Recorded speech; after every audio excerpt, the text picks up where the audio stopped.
Bir boy yalinib yuraveradi Sulaymon payg'ambarga, Sulaymon alayhissalomga. Siz qushlarning tilini bilasiz, men ham biladigan bo'lay, men ham biladigan bo'lay. Bo'pti. Chidaysanmi? Chidayman. Bo'pti. Duo qildilar. Qushlarni gapiradiganini o'rganib oldi. Hovlisida yotsa ikkita qush gapirayotganmish. Ertaga qo'ylari harom bo'lib qoladi buni. Bir balo kelyapti qo'ylariga dedi. Obora hamma qo'yni kechqurun sotib yubordi.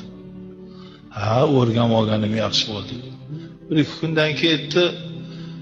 Qo'ylariga bo'ladigan balo endi moliga kelyapti.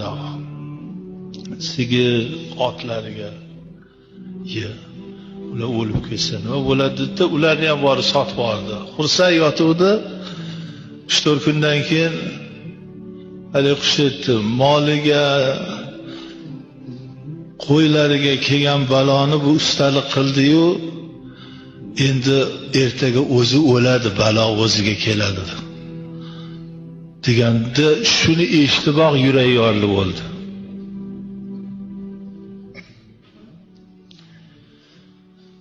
Molingizga bir balo kelsa, uf tortmang, shu narsa bolangizga yo o'zingizga bo'lsa nima bo'lardi? G'am chekib, qorayib, dod devoradiganlar bor. Bitta eshagi o'lib qolsami, bir oti o'lib qolsami. Ey inson, o'zing o'lib qolganda nima bo'lardi? Bozordan qo'yni olib kelasan, Xudo pul berganda. Bolangchi.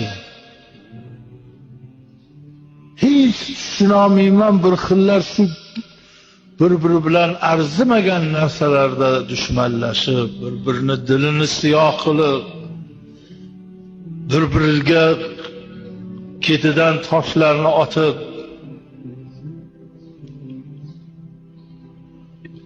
balo, musibat, sinov keladi hammaga.